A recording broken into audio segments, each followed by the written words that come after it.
আমরা সবাই মিলে আল্লাহ রাব্বুল ইজ্জতুল জালালের দরবারে অসংখ্য অগণিত সুজুদ শুকর গুজার করে নিচ্ছি যে আল্লাহ তাআলা আমাদেরকে সপ্তাহের শ্রেষ্ঠতম দিন জুমার দিনে সবার আগে অত্র মসজিদের সমবেত হয়ে আলোচনায় শামিল হওয়ার সুযোগ দান করেছেন। খুশি হয়ে প্রাণবন্ত আওয়াজে অন্তরের অন্তঃস্থল থেকে পড়ে নিচ্ছি আলহামদুলিল্লাহ। দুরূদ সালাম প্রেরণ করছি মানবতার নবী আকায়ে নামদার তাজ তেরে মদিনা নূরে মুজাসসাম হুজুর আকরাম সাল্লাল্লাহু আলাইহি সাল্লামের উপরে আল্লাহুম্মা সাল্লি ওয়া সাল্লিম ওয়া বারিক আলাইহি। আজকের এই জুমাবারে সাথে সাথে স্মরণ করছি সে সকল ভাষা শহীদদের যারা আজ থেকে প্রায় ১৪০০ বছর আগে আমাদের মায়ের ভাষা বাংলা ভাষাকে রক্ষা করার জন্য তরুণ যুবকেরা জীবন দিয়েছিলেন। বরকত, জব্বর, রফিক, সালাম সহ আরো যে সকল ভাইয়েরা জীবন দিয়ে আমাদেরকে বাংলা ভাষায় কথা বলার সুযোগ দান করেছেন, তাদেরকে গভীর শ্রদ্ধার সাথে শ্রদ্ধা করছি এবং আল্লাহ পাকের কাছে দোয়া করছি আল্লাহ তাআলা যেন প্রত্যেক শহীদদের ভাষা শহীদদের কবরকে জান্নাতুল মুনাওয়ার করে দেন, আমিন। পৃথিবীতে এমন কোন দেশ নাই, এমন কোন জাতি নাই, এমন কোন গোষ্ঠী নাই যে কথা বলার জন্য জীবন দিয়েছে, ভাষা এর জন্য জীবন দিয়েছে। শুধু একমাত্র দৃষ্টান্ত, একমাত্র নজির আছে যে পৃথিবীর বুকে বাংলা ভাষার জন্য মানুষেরা জীবন দিয়েছে। তা আল্লাহর কাছে আমরা দোয়া করছি যে সকল মানুষেরা, যে সকল ভাইয়েরা বাংলা ভাষা রক্ষার জন্য এবং দেশের এই স্বাধীনতাকে রক্ষা করার জন্য 1952, 1954, তারপর 1971 সহ যখন এই জীবন দেওয়ার দরকার হয়েছে, যারাই এই দেশকে ভালোবেসে দেশের জন্য জীবন দান করলেন, আল্লাহ পাক তাদের কবরগুলোকে জান্নাতের টুকরা বানিয়ে দেখ, আমিন। প্রিয় বন্ধুগণ, আজকের এই জুমায় আমরা কোরআনুল কারীমের 22তম পারা সূরাতুল আহজাবের 35 নম্বর আয়াত থেকে কিছু কথা বলবো। সূরা আহজাবের 35 নম্বর আয়াতে আল্লাহ তাআলা মুসলমান নারী এবং পুরুষের 10টি গুণাগুণ বর্ণনা করেছেন। কয়টি গুণাগুণ? 10টি গুণাগুণ বর্ণনা করেছেন। আল্লাহ তাআলা বলেছেন, আমার যে সকল বান্দা এবং বান্দি পুরুষ এবং নারী যারাই এই 10টি গুণ অর্জন করবে, আমি আল্লাহ তাআলা বিচারের দিন এই সকল নারী আর পুরুষগুলোকে, আমার বান্দা আর বান্দিদেরকে আমি আল্লাহ তাআলা বিশেষভাবে ক্ষমা করে দেব এবং সর্বোপরি তাদেরকে জান্নাতের উচ্চ মাকাম জান্নাতুল ফিরদাউস আমি তাদেরকে দান করব। বিসমিল্লাহির রাহমানির রাহিম।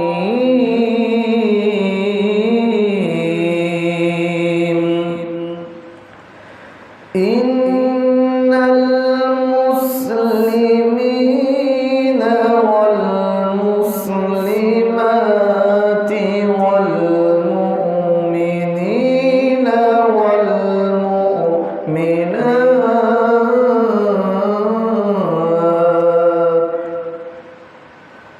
ওয়াল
والصابرين والصابرات والخاشعين والخاشعات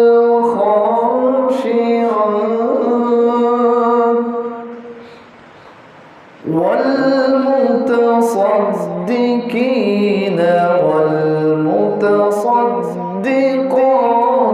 والصائمين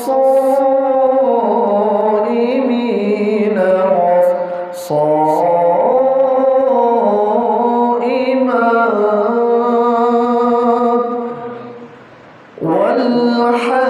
والحافظين فروجهم والحافظات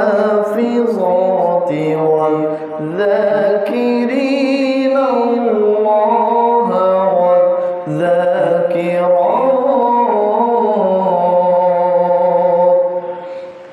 أعد الله لهم مغفرة وأجرا عظيما জবান খুলে পড়ি আল্লাহু আকবার। আমি আপনাদের সম্মুখে যে আয়াতটি তেলাওয়াত করেছি এই আয়াতটি হচ্ছে সূরাতুল আহজাবের 35 নম্বর আয়াত। সূরা আহজাবের কত নম্বর আয়াত? 35 নম্বর আয়াত।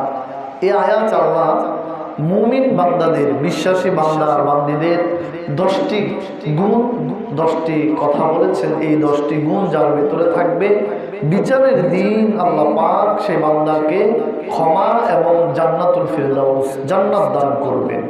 1 নম্বর যে গুণ সেটি আল্লাহ পাক বলছেন, ইন্নাল মুসলিমিনা ওয়াল মুসলিমাত, নিশ্চয়ই আমার সেই সকল আত্মসমর্পণকারী পুরুষ আর নারী যারা হবে তাদেরকে আমি আল্লাহ তাআলা বিচারের দিন ক্ষমা এবং জান্নাত দান করব। আত্মসমর্পণ, আত্মসমর্পণটা কি? দেখেন, আপনাকে ধরার জন্য আইন শৃঙ্খলা বাহিনী আপনার বাড়ির চতুর্পাশে ঘেরাও করে ফেলছে। আপনাকে তারা বাহির থেকে বলছে যে হে অমর, তুমি আত্মসমর্পণ করো। তখন একজন পাপী অপরাধী আইন শৃঙ্খলা বাহিনীর কাছে 2 হাত উঁচু করে কি করে? আত্মসমর্পণ করে। অস্ত্র থাকলে অস্ত্র ফেলে দিয়ে 2 হাত উঁচু করে আত্মসমর্পণ করে তখন আইন শৃঙ্খলা বাহিনী তাদেরকে নিয়ে যায়, তাকে নিয়ে যায়। তো এই যে আমরা আত্মসমর্পণ করার জন্য আল্লাহ পাক বললেন, সেটা হচ্ছে ইসলামের ছায়াতলে আমাদেরকে আত্মসমর্পণ করার জন্য বলেছেন। আল্লাহ পাকের হুকুমের কাছে আমাকে আত্মসমর্পণ করতে হবে। আল্লাহ পাক যেটা যেমনে যেমনে বললেন সেটা আমি আপনি সেভাবে মানব। এর নাম হচ্ছে আত্মসমর্পণ। যেমন আল্লাহ পাক কোরআনে বলেছেন, আসলামা মান ফিস সামাওয়াতি ওয়াল আরদি তাওআন ওয়া কারহা ওয়া ইলাইহি ইরজাউন। আল্লাহ রাব্বুল আলামিন বলেছেন, আসমানে এবং জমিনে, আসমানে জমিনে যা কিছু আছে না কেন সব কিছু আমি আল্লাহর কাছে আত্মসমর্পণ করে আছে। আপনি দেখেন, সূর্য আল্লাহর কাছে আত্মসমর্পণ করে আছে। চন্দ্র, পাহাড়, গ্রহ, নক্ষত্র, বৃষ্টি, সকল কিছু আইন মানে, হুকুম মানে যার, মুসলমানের মতো আওয়াজ করে বলেন তিনি কে? আল্লাহ। আল্লাহর সব সৃষ্টি আল্লাহর কাছে আত্মসমর্পণ করে আছে। গাছের একটি পাতা আল্লাহর হুকুম ছাড়া নড়ে না। বৃষ্টি আল্লাহর হুকুম ছাড়া হয় না, আসে না। সূর্যের আলো আল্লাহর হুকুম ছাড়া হয় না। চাঁদ ওঠে আল্লাহর হুকুমে। ঠিক তেমনি ভাবে আল্লাহ রাব্বুল ইজ্জত ওয়াল জালাল তিনি বলেছেন, মুসলমান এবং সকল মানুষেরা তোমরা আমি আল্লাহর কাছে আত্মসমর্পণ করো, সারেন্ডার করো। আল্লাহ পাক বলেছেন, ইসলামকে আমি তোমাদের জন্য পরিপূর্ণ জীবন ব্যবস্থা হিসাবে আমি দিয়ে দিয়েছি। আল্লাহ পাক বলেন, اليوم أكملت لكم دينكم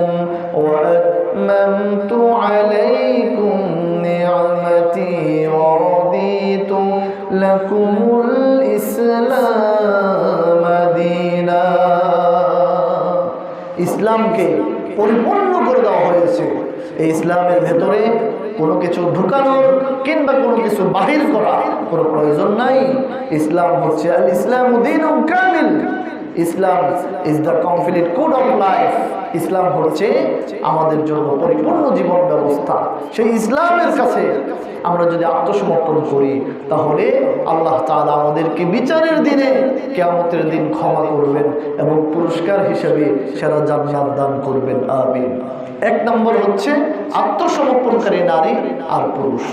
দুই নম্বরে আল্লাহ পাক বলেছেন والمؤمنين والمؤمنات নিশ্চয়ই বিচারের দিনে ক্ষমা পাবেন এবং জান্নাত পাবে যারা, তারা হচ্ছে আমার বিশ্বাসী পুরুষ এবং নারী।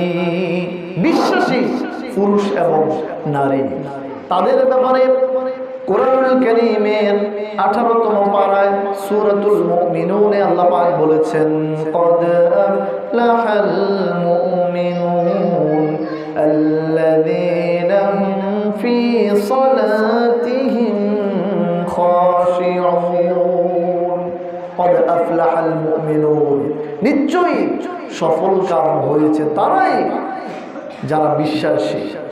যারা বিশ্বাসী এই পৃথিবীতে বর্তমানে প্রায় 800 কোটির উপরে মানুষ বসবাস করছে।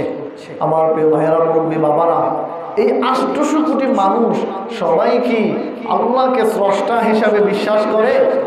বিশ্বাস করে না। তারা বলে এগুলো এমনি এমনি হয়ে গিয়েছে। এবং অবিশ্বাসীরা তাদের বিশ্বাসের মাত্রাকে এমন পর্যায়ে নিয়ে যায়, অবিশ্বাসীরা মনে করে যে আল্লাহ তাআলা মানুষও সৃষ্টি করেন নাই, মানুষের সৃষ্টি মানব থেকে। জোরে বলুন না নাউজুবিল্লাহ। অবিশ্বাসীরা বিশ্বাস করে না। এজন্য এই পৃথিবীতে প্রায় 850 কোটি মানুষ কিংবা 900 কোটি মানুষের বসবাস হচ্ছে। সেখান থেকে মাত্র 200 কোটি মুসলমান আর 600 কোটি মানুষ আল্লাহকে বিশ্বাস করে না। এই 200 কোটি মুসলমানের ভিতর থেকেও আবার কিছু কিছু মুসলমান হচ্ছে নাস্তিক। যেমন আপনারা বলবেন যে হুজুর মুসলমান আবার নাস্তিক হয় কেমনে? এই 2-3 দিন আগের একটি ঘটনা। উত্তরবঙ্গে একজন কোরআনে হাফেজ এবং একজন আলেম, যারা কোরআন হাদিস পড়ে আলেম হয়েছে এবং কোরআন মুখস্থ করে হাফেজ হয়েছে, তারা ইসলাম ধর্ম থেকে নিজেদেরকে সরিয়ে নিয়েছে, ইসলাম ধর্ম ত্যাগ করে নাস্তিক হয়ে গিয়েছে। তারা টাকার কাছে বিক্রি হয়ে গিয়েছে। তারা ইসলামকে কলুষিত করে, তারা ইসলামকে প্রশ্নবিদ্ধ করে তারা বললেন যে আমরা ইসলাম থেকে বের হয়ে গিয়েছি। তাহলে বোঝা গেল এরা বিশ্বাসী বান্দা নয়। আল্লাহ তাআলা যে বিশ্বাসীদেরকে ক্ষমা এবং প্রতিদান হিসেবে জান্নাত দিবেন, তারা কি সে বিশ্বাসী হতে পেরেছে? পারে না, নিশ্চয়ই না। এজন্য এই পৃথিবীতে তো কত মানুষ আছে, বৌদ্ধ আছে, হিন্দু আছে, খ্রিস্টান আছে, অগ্নি পূজক আছে, বৃষ্টির পূজা করে, চন্দ্রের পূজা করে, গ্রহের পূজা করে, গাছের পূজা করে, মাছের পূজা করে, আবার কিছু কিছু মুসলমান নামদারি মাজারের পূজা করে। এরা তো বিশ্বাসী বান্দা নয়। সুতরাং আল্লাহ পাক বলেছেন ওয়াল মুমিনিনা ওয়াল মুমিনাত, নিশ্চয়ই যারা আমার বিশ্বাসী বান্দা হবে, আমার বিশ্বাসী বান্দাদের জন্য আমি আল্লাহ পাক কিয়ামতের দিন ক্ষমা এবং প্রতিদান হিসেবে জান্নাত রেখে দিয়েছি। 2টা চলে গেল। 3 নম্বরে আল্লাহ পাক বলেছেন ওয়াল কানিতিনা ওয়াল কানিতাত, কিয়ামতের দিন, বিচারের দিন আমার ক্ষমা এবং পুরস্কার হিসেবে জান্নাত যাদেরকে দেব তারা হচ্ছে ওয়াল কানিতিনা ওয়াল কানিতাত, অনুগত অনুগত পুরুষ এবং নারী। যেই সকল নারী এবং পুরুষ অনুগত আনুগত্য করবে আল্লাহ এবং তার রাসূলের। এখন আসুন, আনুগত্যটা এটা কি? আনুগত্য এটা হচ্ছে আমি যখন বিবাহ করতে যাব, আমার নিয়মে হবে না, ওই বিবাহ অনুষ্ঠানটা হতে হবে আল্লাহ এবং তার রাসূলের নিয়মে। এটা হচ্ছে আনুগত্য। আমি যদি আল্লাহ এবং তার রাসূলকে ফলো করতে যাই, তাহলে ওই বিবাহতে কোনোভাবেই প্যাকেজ কিংবা প্যাকেজ ডিজে এই অনুষ্ঠান হতে পারে কিনা? অবশ্যই পারে না। কারণ আমি অনুগত আল্লাহ এবং তার রাসূলের উপরে। আমি যদি আল্লাহ এবং তার রাসূলের উপরে অনুগত হই, মসজিদে ঢোকার সময় আমি ডান পা দিয়ে ঢুকতে হবে, বের হওয়ার সময় বাম পা দিয়ে। আমি যদি আল্লাহ এবং তার রাসূলের উপরে অনুগত হই, তাহলে খাবার আমি ডান হাতে খাবো এবং বাম হাতে আমি কখনো খাবার খাবো না। কিন্তু অনেক মুসলমানদেরকে দেখা যায় অহরহ বাম হাতে খাবার খায়। জোর বলেন নাউজুবিল্লাহ। মুসলমান কখনো বাম হাতে যে কোনো খাবার খেতে পারে? পারে না।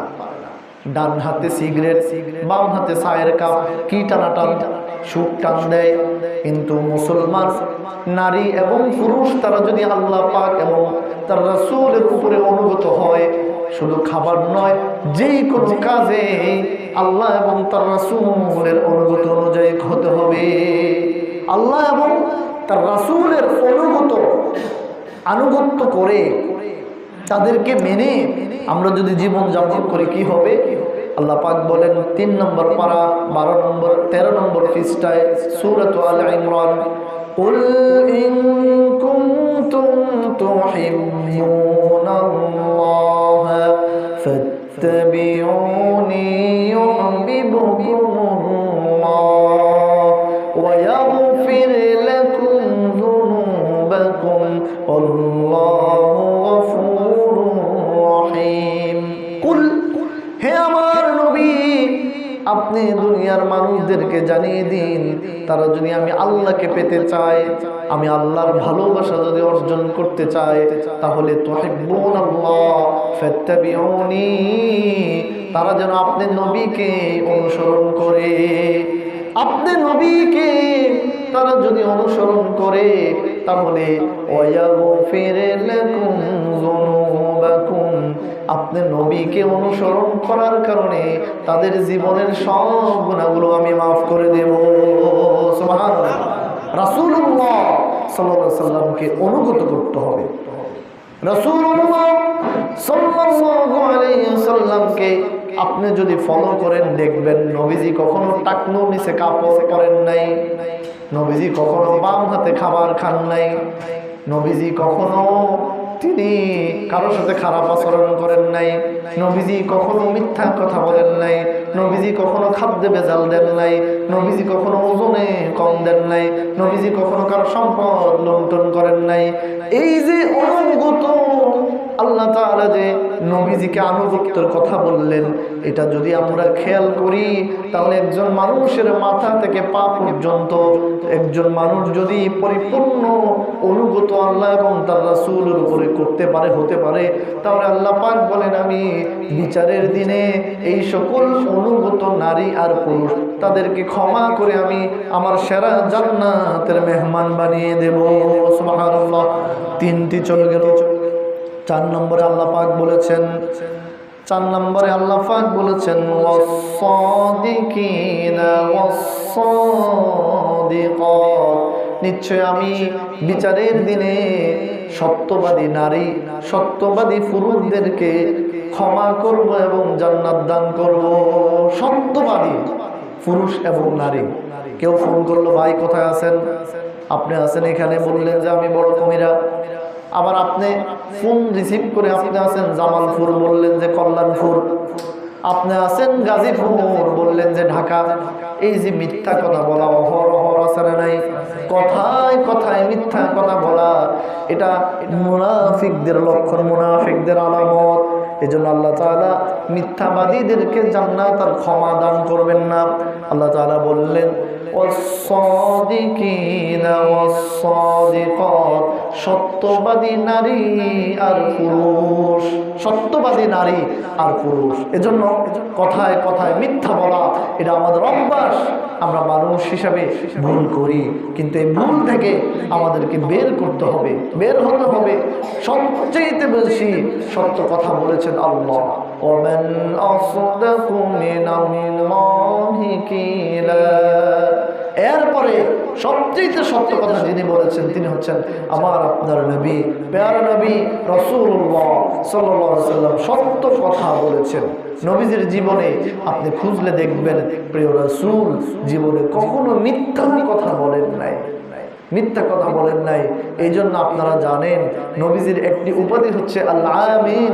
আল আলামিন, আল আলামিন শব্দের অর্থ হচ্ছে বিশ্বাসী। নবীজিকে ইহুদি কাফেররা বিশ্বাসী উপাধি দিয়েছেন, এজন্য বিশ্বাসী হতে হবে আমাদেরকে। পঞ্চম নম্বরে আল্লাহ রাব্বুল আলামিন বিশ্বাসী বান্দাদের যে গুণটি বর্ণনা করেছেন তা হচ্ছে এই ওয়াস-সাবিরিনা ওয়াস-সাবিরাত।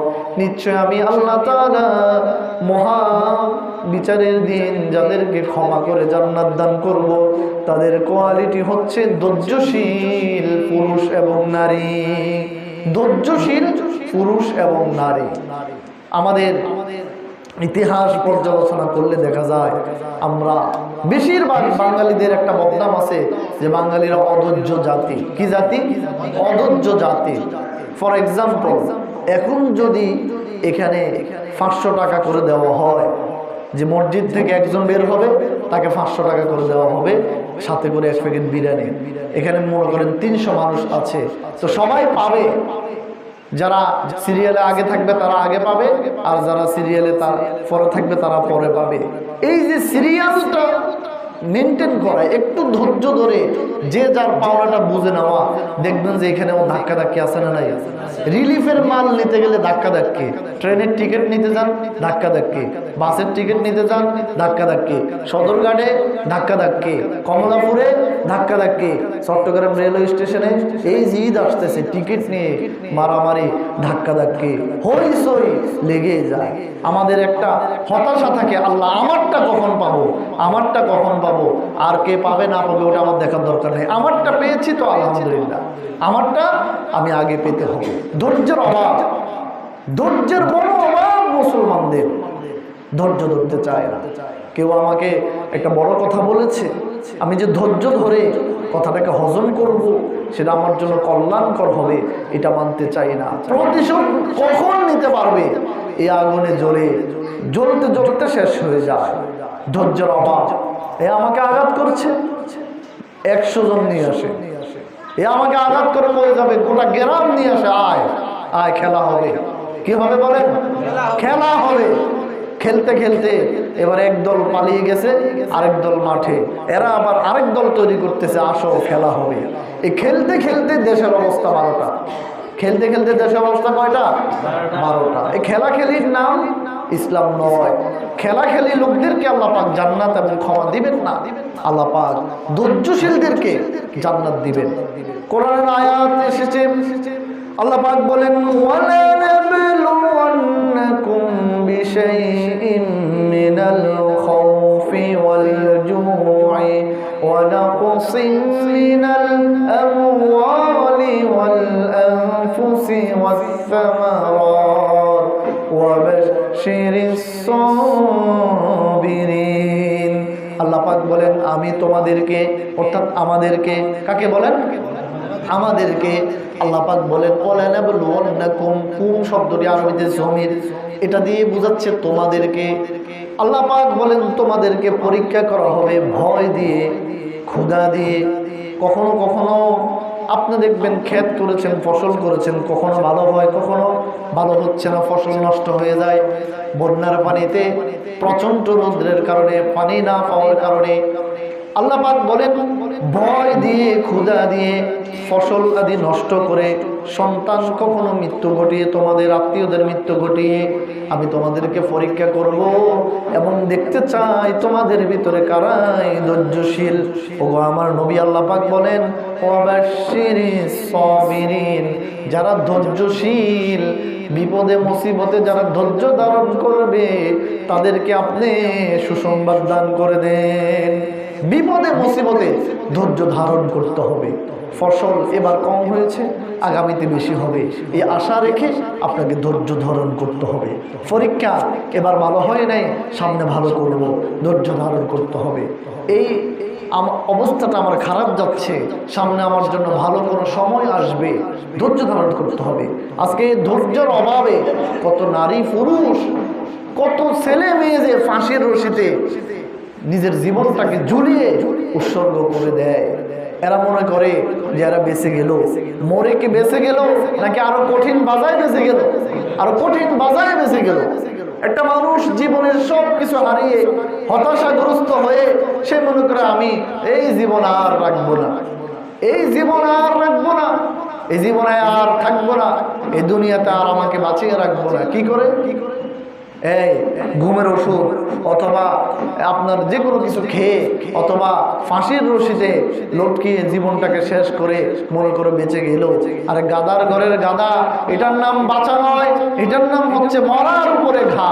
নবীজি বলেছেন, স্পষ্ট হাদিসে এসেছে, যে ব্যক্তিটা আত্মহত্যা করেছে, সে যেই অবস্থায় আত্মহত্যা করেছে, একটা মানুষ মনে করেন ফাঁসির রশিতে ঝুলে তার জীবনটাকে সে বের করেছে। এই যে তার প্রাণটা যেতে, তার রূপটা বের হতে দারুণ একটা কষ্ট হয়েছে কি হয় নাই? হয়েছে, অনেক কষ্ট হয়েছে। রূপটা, প্রাণটা তো আর এমনি এমনি বের হয় নাই। নবীজি বলেছেন, এই ব্যক্তিটা এই যে প্রাণ ফাঁসির রশিতে ঝুলে তার প্রাণটাকে সে বের করেছে, তাকে কবরে রাখার পরে কিয়ামত তো হবে, কিয়ামত হওয়া পর্যন্ত এই যে যন্ত্রণাটা, এটা সে উপভোগ করতে থাকবে একের পরে এক। তাহলে সে কি মরে বেঁচে গেল নাকি আরো ভালো করে মরেছে? আরো ভালো করে মরেছে। আপনি পিস্তল ঠেকিয়ে আপনার রূপটা বের করে দিলেন, এই যে কষ্ট, এটা আপনি মৃত্যুর পরে বিচারের মুখোমুখি তো আপনাকে করা হবে, তার আগ পর্যন্ত এই কষ্টটা, এই ফিলটা আপনি পেতেই থাকবেন। তখন আপনি আফসোস করবেন, কিন্তু দুনিয়াতে ফিরে আসার আর কোনো সুযোগ থাকবে না। এজন্য আল্লাহ তাআলা আমাদেরকে প্রাণ দিয়েছেন, রূহ দিয়েছেন, জীবন দিয়েছেন। এই জীবনকে ক্ষতিগ্রস্ত করা, নিজের জীবন নিজে বের করা, আত্মহত্যা করা, এটা ইসলামে কোনো ভালো কিছু নয়। আপনারা দেখবেন যারা আত্মহত্যা করে, বাংলাদেশের যেই কোনো গুরুস্থানে আপনি দেখবেন এদেরকে ভালো জায়গায় কবর দেওয়া হয় না। আত্মহত্যাকারীদেরকে ভালো জায়গায় কবর দেওয়া হয়? কবর দেওয়া হয় না। দুনিয়ার থেকেই তাদের শাস্তি শুরু। রাষ্ট্র জানতে চায় কেন আত্মহত্যা করেছে, সুন্দর করে মর্গে নিয়ে পোস্টমর্টম করা হয় কি হয় না? হয়। আপনার মৃত্যুটা যদি স্বাভাবিক হতো, আপনাকে তো পোস্টমর্টম করা হতো না। আর আপনারা জানেন, আমার বুঝে আসে না, মা বোনরা, অনেক নারী স্বামীর নির্যাতন সহ্য করতে পারে না, আত্মহত্যা। স্বামীর নির্যাতন যদি তোমার সহ্য না হয়, স্বামীর ভাত যদি ভালো না লাগে, ইসলামের তালাকের ব্যবস্থা আছে না নাই? আছে। তালাক দিয়ে চলে যাও। তোমাকে জীবন তো আল্লাহ বের করতে বলেন নাই। নারীদেরকে, নারীদেরকে আমি একটা ডোমের বক্তব্য শুনেছি, বলে হচ্ছে যে আচ্ছা, নারীদের যারা আত্মহত্যা করে তাদের লাশগুলো কে কাটে? কোনো নারী ডোম আছে? যে না, বাংলাদেশে কোনো নারী ডোম নাই, পুরুষরাই কাটে। হে মা বোন, তার লাশটাকে উলঙ্গ করে বিবস্ত্র কাপড় সরিয়ে তারপরে একটা পুরুষ আপনার বুকে, আপনার মাথা কাটছেন। আপনি কেন এই কাজ করবেন? আপনার জীবনে হতাশা থাকবে, এই পথ বেছে নেওয়া যাবে না। শয়তান মানুষদেরকে ধোঁকায় ফেলে চমৎকার মূল্যবান জীবনটা বের করে। তাহলে দেখেন, দুনিয়া থেকে পোস্টমর্টম দিয়ে তার শাস্তিটা কি শুরু। তারপরে শাস্তিটা কি? দুনিয়াতে দেখবেন নামাজি কালামি, তাহাজ্জুদ গুজারি, তাদের কবর এক পাশে, ফাঁসি খাওয়া, বিষ খাওয়া, আত্মহত্যা করা, সবগুলোর কবর আরেক পাশে জঙ্গলে। ঠিক না? এজন্য দেখেন, এই যে কাজটা কত নিকৃষ্ট এবং জঘন্য, এদেরকে দুনিয়া থেকে শাস্তি শুরু হয়ে যায়।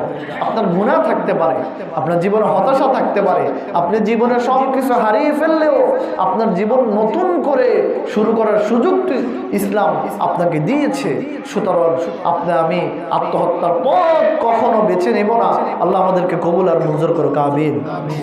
বিশ্বাসী বান্দাদের 5টা গুণের কথা বলা হয়েছে। 6 নম্বর গুণ হচ্ছে ওয়াল খাশিঈনা ওয়াল খাশিআত। 6 নম্বর বিশ্বাসীদের গুণ হচ্ছে আল্লাহর ভয় অন্তরে থাকা। কার ভয় অন্তরে থাকা? এই 5টা আমি 1 মিনিটে শেষ করে দিচ্ছি, ব্যাখ্যা করব না। আল্লাহর ভয় যাদের অন্তরে থাকবে তারা কখনো ভুল পথে যাবে না। যাদের হৃদয়ে আছে আল্লাহর ভয়, তারা কবু পথ ভুলে যায় না।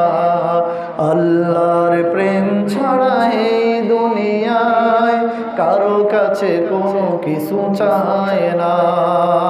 অন্তরে ভয় থাকতে হবে কার ভাইরা? আল্লাহর ভয় অন্তরে থাকলে নামাজ ছাড়া যাবে? আল্লাহর ভয় অন্তরে থাকলে রোজা বাদ দেওয়া যাবে? যাবে না। তো আল্লাহ পাক বলেছেন অল খাশিঈনা অল খাশিয়াত, যে সকল পুরুষ নারীদের অন্তরে আমি আল্লাহর ভয় থাকবে, আমি আল্লাহ তাদেরকে কিয়ামতের দিন ক্ষমা করব এবং জান্নাত দান করব। 7 নম্বর আল্লাহ পাক বলেছেন ওয়াল মুতাসাদ্দিকিনা ওয়াল মুতাসাদ্দিকাত, ওই সকল নারী আর পুরুষদেরকে আমি আল্লাহ তাআলা পরকালে ক্ষমা এবং জান্নাত দান করব যারা আমি আল্লাহর পথে বেশি বেশি দান করে। কি দান করে? বেশি বেশি যারা দান করে। দানকারীদের উপমা আল্লাহ তাআলা সূরাতুল বাকারায় দিয়েছেন। আল্লাহ পাক বলেন মাসালুল লাযীনা ইনফিকুনা আমওয়ালাহুম ফি সাবিলিল্লাহ কামাসালি হাববাতিন আমবাতাস সাবআ সানাবিলা ফি কুল্লি সুনবুলাতিন মিয়াতু হাব্বা। আল্লাহ পাক দানকারীদের যারা মসজিদে এতিমদেরকে অসহায়দেরকে দান করে সদাকা করে তাদের প্রতিদান তাদের উপমা দিতে গিয়ে আল্লাহ বলেছেন যারা দান করে তাদের দানটা হচ্ছে একটা সরিষার দানা। ওই সরিষার দানাটা সে যখন জমিনে রোপণ করলো, সরিষার দানা থেকে 7টা ডাল বের হলো গাছ থেকে। ওই 7টা ডালে আমি আল্লাহ একটা ডালে 100 করে দানা দেই, তাহলে 7 100 700 হয়ে যায়। অর্থাৎ আল্লাহ তাআলা বোঝাচ্ছেন আপনি একটা মানুষকে কিংবা মসজিদে আল্লাহর ঘরে নবীর ঘরে 1 টাকা দান করেছেন, আপনার ওই টাকাটাকে আল্লাহ তাআলা ফেলে ফুসে বড় করে 700 টাকা কিংবা আল্লাহ পাক তার চাইতে আরো বেশি পরিমাণে আপনার জন্য রেখে দিয়েছে। সুবহানাল্লাহ। এজন্য দানের যে কত ফজিলত, আপনার মসজিদে 20 টাকা দিয়ে আপনার লস হয় নাই, আপনি একজন অসহায়কে ইফতারি কিনে দিয়ে আপনার ক্ষতিগ্রস্ত হয় নাই। এখানে যে সকল যুবক ভাইরা আছে আমি দেখি, এমনকি আমি দেখছি আমার বাড়িতেও তারা আমার কাছে ফোন করেছে যে ভাই আমরা রোজাদারদেরকে এলাকার দুস্থ মানুষদেরকে আমরা একটু ইফতারি দিতে চাই, তো আপনি কিছু হাদিয়া পাঠান। আমার কথাটা আমি বলছি যেন এটার দ্বারা তোমরা উদ্বুদ্ধ হও, অনুপ্রাণিত হও। এই জন্য নিজে খুব দানশীল কিছু একটা করে ফেলেছি ভাইরা আল্লাহ মাফ করুক, এই জন্য নয়, এটা প্রত্যেক এলাকাতে আছে। এটা তোমাদের যুবক ভাইরা যারা আছে তারা চালু করতে পারো। প্রয়োজন আমার মুরব্বী বাবারা মুরব্বী ভাইরা যারা আছে তারাও সেটা তোমাদেরকে সাপোর্ট দিবে, কিন্তু তোমরা কাজটা শুরু করা দরকার আমি মনে করি। মনে করো যে এলাকাতে কথার কথায় ধরে নিলাম 100 জন মানুষ বসবাস করে। কতজন মানুষ? 100 জন মানুষ, 100টা ফ্যামিলি বসবাস করে। তো 100 জন ফ্যামিলির ভিতরে 100 জন ফ্যামিলি কি ধনী থাকে? ধনী থাকে না। কথার কথায় 30টা ফ্যামিলি গরিব। তো এই 100 জন ফ্যামিলি থেকে আপনারা 70টা ফ্যামিলি যারা ধনী আছে তাদের থেকে যদি আপনারা বলে যুবক ভাইরা উদ্যোগ নিয়ে 500 টাকা 300 টাকা যে যা দেয় 10,000 টাকা, কথার কথায় 10,000 টাকার একটা অ্যামাউন্ট দাঁড় হলো।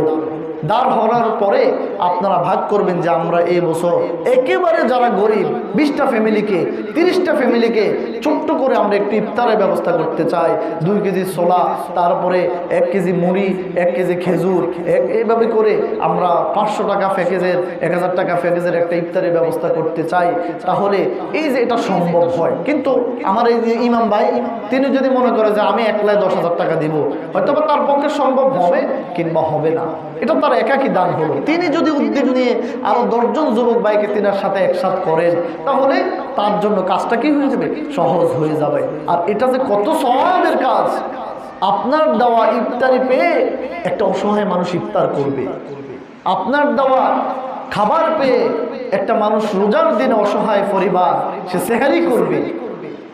সে এই যে খাওয়ার পরে এটা গ্রহণ করার পরে তার মন দিল কি পরিমাণ যে খুশি হবে, কি পরিমাণ যে সে আল্লাহর কাছে আপনার জন্য দোয়া করবে আপনি বুঝতেও পারবেন না। এটা সম্ভব। একেবারে যদি না পারেন 3টা পরিবারকে দেন, 5টা পরিবারকে দেন, মানে সবাই তো এখানে তেমন একটা পয়সাওয়ালা নাই। তো এটা কিন্তু শুরু করা দরকার। আপনি এই ভালো কাজটা দেখানোর পরে আপনার চলে যাওয়ার পরে 50 বছর 60 বছর পরে আপনার এই এলাকাতে যদি কাজটা জারি থাকে, 100 বছর পরে আপনি কবরে বসে সওয়াব পাবেন, কারণ এই ভালো কাজের উদ্যোগটা আপনি নিয়েছেন। জোরে বলেন না সুবহানাল্লাহ। কত টাকা তো চলে যায়, আপনার তো 20,000 টাকা 30,000 টাকা করে তো প্রতি মাসে ইনকাম, কই প্রতি মাস শেষে তো থাকে না। তো গরিবের জন্য আল্লাহর পথে 500 টাকা 1000 টাকা খরচ করেন। তো এই জন্য এটা উদ্যোগ নেওয়া দরকার প্রিয় বন্ধুরা আমার। 7 নম্বরে আল্লাহ তাআলা দানশীল নারী আর পুরুষদেরকে তিনি জান্নাত দিবেন এবং ক্ষমা করবেন। 8 নম্বরে আল্লাহ তাআলা বলেছেন ওয়াস-সাইমিন ওয়াস-সাইমাত, রোজা যারা রাখে নারী পুরুষ তাদেরকে ক্ষমা করবেন। তারপরে 9 নম্বরে আল্লাহ তাআলা বলেছেন ওয়াল হাফিজিনা ফুরুজাহুম ওয়াল হাফিজাত, ওই সকল নারী আর পুরুষদেরকে আমি জান্নাত দান করব যারা তাদের নিজেদের লজ্জাস্থান হেফাজত করে। লজ্জাস্থানের হেফাজত, অনেক নারী পুরুষ আছে ওন্না ছাড়া ঘুরে, আছে না নাই? ওন্না ছাড়া ঘুরে, এটা কিন্তু চরম পর্যায়ের, এটা খারাপ কাজ, এটা থেকে বিরত থাকতে হবে মা বোনদেরকে।